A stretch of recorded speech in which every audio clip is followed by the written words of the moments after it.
শীতে গৃহিণীদের এমন কিছু কাজ আছে যেগুলো জানা থাকলে আপনার কাজগুলো খুবই সহজ হবে। সেই সাথে দারুণ কিছু টিপস আছে, যেই টিপসগুলো জানলে আপনার সংসারে কোনো জিনিসই ফেলনা যাবে না, সত্যিই অনেক কাজে লাগাতে পারবেন। তো বন্ধুরা চলেন প্রথম টিপসটি দেখে নেওয়া যাক। খিরা অথবা শসা খাওয়ার আগে আমরা দেখা যায় অনেক সময় এই কাজটা করি, অনেকেই করে না। তো এর মুখটা অনেক তিতা থাকে বা খিরায় অনেক সময় তিতা থাকে, ভাব থাকে, তিতা ভাবটা। তো এভাবে করে নিলে সেটা কখনই তিতা ভাব থাকবে না। তো আমি সেটা কি করছি আপনাদেরকে দেখাচ্ছি। তার আগে আপনার চ্যানেলটিকে লাইক দিয়ে ভিডিওটিতে সাবস্ক্রাইব করে দিতে পারেন। সেই সাথে ফেসবুক থেকে দেখলে ফলো দিতে পারেন। এখন খিরাইটা আমরা একটু ছিদ্র ছিদ্র করে সেটাকে ঘষিয়ে নিচ্ছি। ঘষে নেওয়ার পর দেখা যায় এখানে একটা ফেনা আকারের সৃষ্টি হবে। এই ফেনা আকার সৃষ্টি হওয়ার কারণে এর তিতা ভাবটা চলে যাবে। যখনই ফেনা আকার সৃষ্টি হবে এই ফেনাটা আমরা কি করব, কেটে ফেলে দিব। এতে করে কি হবে, এর ভেতরে যে তিতা ভাবটা সেটা কখনোই হবে না এবং খিরাইটা খেতে মিষ্টি মিষ্টি একটা ভাব চলে আসবে। এভাবে করে শশাটাও আপনারা করে নিতে পারেন। আমার মা চাচিরা করেছিল এবং সেটার ফল খুবই ভালো ছিল, এই কারণে আপনাদের সাথে শেয়ার করা। আশা করি আমার এই ভিডিওটা ভালো লাগলে আপনারা অবশ্যই আমার সাথে থাকবেন এবং সেই সাথে চ্যানেলটিকে সাবস্ক্রাইব করে দিবেন। আর ফেসবুক থেকে দেখে থাকলে ফলো দিয়ে দিবেন। এখন কিচেনের একটা গুরুত্বপূর্ণ টিপস শেয়ার করবো, যেটা আমাদের খালি প্যাকেট অনেকেরই থেকে থাকে, পেস্ট কিংবা ফেস ওয়াশ অথবা বাসায় অনেক খালি প্যাকেট থাকে যেটা আমরা কি করে ফেলে দিই, মনে করি যে এটার ভেতরে নেই, আসলে আছে। তো সংসার অপচয় থেকে মুক্ত হতে চাইলে এই কাজ কিন্তু অবশ্যই করে নেবেন। একটা চিরুনি নিয়ে পেস্ট অথবা ফেস ওয়াশ যে কোনো কোটাই হোক না কেন, এভাবে কি করবেন, এই টিউবটাকে চেপে চেপে সামনের দিকে নিয়ে আসবেন। দেখুন চেপে সামনের দিকে নিয়ে আসার ফলে কতটা বের হয়েছে এবং এটা কতটা অপচয় থেকে কমে গেছে। তো এখন আমি এটাকে কি করব, খুব সুন্দরভাবে রাখার জন্য এবং গুছিয়ে রাখার জন্য, খুব অল্প জায়গায় যাতে রাখা যায় সেই কারণে এটাকে একটু ফোল্ড করে এখন আমাদের বাসায় থাকা যে কাপড়ের ক্লিপগুলো আছে সেগুলো মেরে রাখবো। এভাবে রেখে দিলে দেখা যায় যে এটা খুব সুন্দরভাবে গুছানো থাকে এবং এক জায়গায় থাকে, দেখতেও ভালো লাগে। তাছাড়া এটা বের হতেও খুবই সুবিধা হয়। এখন আমি আপনাদের দেখাবো যে ফেলে দেওয়া বক্স দিয়ে অনেক কিছু করা যায়। বাসায় এমন অনেক প্যাকেট আছে আমাদের বাসায় যে প্যাকেটগুলো আমরা ফেলে দিয়ে থাকি। তো সেই প্যাকেটগুলো ফেলে না দিয়ে দারুণ একটা কাজে লাগাবো। সেটা হচ্ছে আমাদের বাসায় কিচেনে থাকা অনেক পলি ব্যাগ আছে যেগুলো অগোছানো অবস্থায় থাকে। তো সেই অগোছানো পলিগুলো কিভাবে গুছিয়ে রাখবেন এবং কিভাবে একটা জায়গায় রাখা যায় সেই পদ্ধতিটাই দেখাচ্ছি। তো যেহেতু প্যাকেটটা খোলা অবস্থায় আছে, মানে এটাতে কোনো জিনিসপত্র ছিল, এখন সেটা বের করে এটা ফেলে দেওয়ার অবস্থায় আছে। তো সেটা কি করব, ফেলে না দিয়ে আমি একটা কস্টেপ মেরে দেবো। এখানে যে সেলো ট্যাপগুলো আছে সেগুলো মেরে দেবো, এটা দিয়ে আটকে দেবো। এতে করে প্যাকেটটা কিন্তু সুন্দর একটা নতুন প্যাকেটে পরিণত হয়ে যাবে। তো নতুন প্যাকেটে পরিণত হলেও এটাতে কী রাখবো আমি আপনাদের দেখাচ্ছি। তো এটা অলরেডি মুখটা সুন্দরভাবে আটকে নিয়েছি, এখন মাঝখানে একটু কেটে নিচ্ছি। এভাবে মাঝখানে যদি কেটে নেওয়া যায় তাহলে দেখা যায় এটাতে এই পলিগুলো গুছিয়ে রাখা যাবে। এতে করে রান্নাঘরের পলিগুলো একটা জায়গায় থাকবে এবং খুঁজে পেতে অনেক বেশি সুবিধা হবে। খুব সাবধানে কাটতে হবে যেন পুরোটা ছড়িয়ে না যায়, এতে করে অনেক সুবিধা হবে এটাতে জিনিসপত্র রাখার জন্য। তো আমি পলিগুলো নিয়ে নিয়েছি এবং এটার মাঝখানে ছিদ্র করে নিয়েছি। এখন পলিগুলো এটাতে ভরে রাখবো, যখন প্রয়োজন হবে দেখা যাবে জায়গাও কম লাগবে কিচেনে এবং পলিগুলো খুব সুন্দরভাবে গুছিয়ে রাখা যাবে। আমি চাই আপনারাও ঠিক এইভাবে আপনাদের কিচেনগুলো গুছিয়ে রাখেন কোনো প্রকার খরচ ছাড়া। তো এটাতে কিন্তু আমার কোনো খরচ হয়নি, সেই সাথে খুব গুছানো থাকবে, পরিষ্কার থাকবে। আর যখন লাগবে ঠিক এইভাবে আপনারা বের করে সেটাকে ব্যবহার করতে পারেন। তো বন্ধুরা আমার টিপসগুলো কেমন লেগেছে আপনারা অবশ্যই জানাবেন। সেই সাথে আপনারা কারা কারা এমন করেন সেটাও জানাতে পারেন। এখন দেখাবো যে আমি সামান্য ভিনেগার এবং লবণ দিয়ে কত উপকারী একটা কাজ করে থাকি।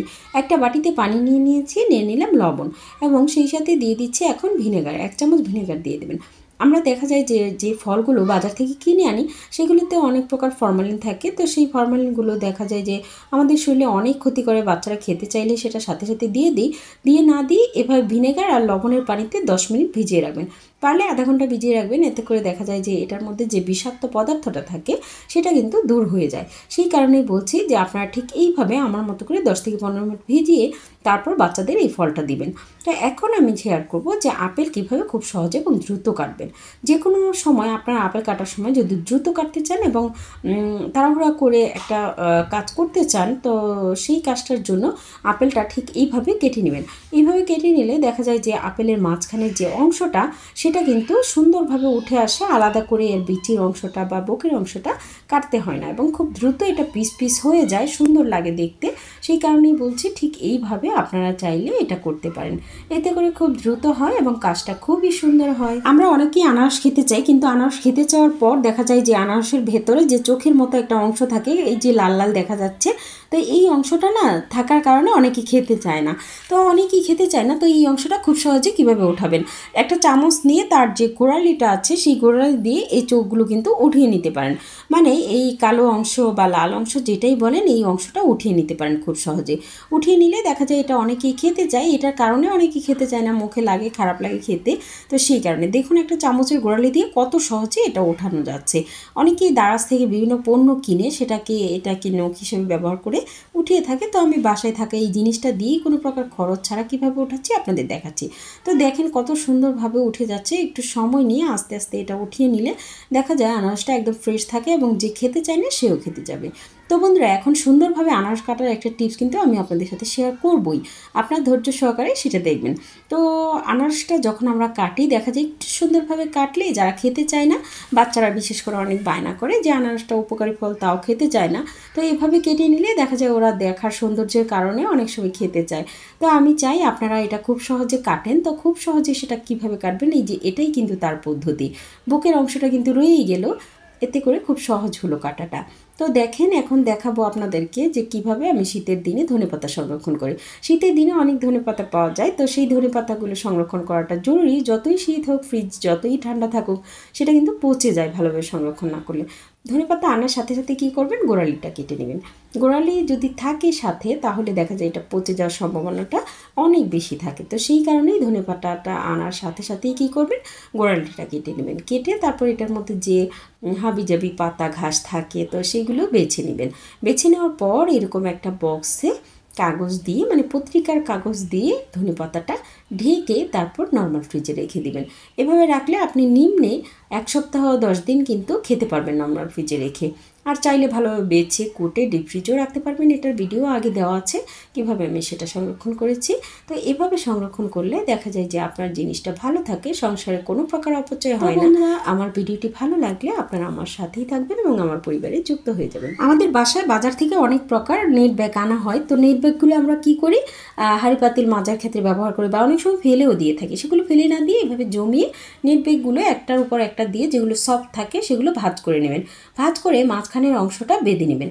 তো আমি একটা কাপড় দিয়ে বা একটা ফিতা দিয়ে সেটাকে ভালোভাবে বেঁধে নিচ্ছি।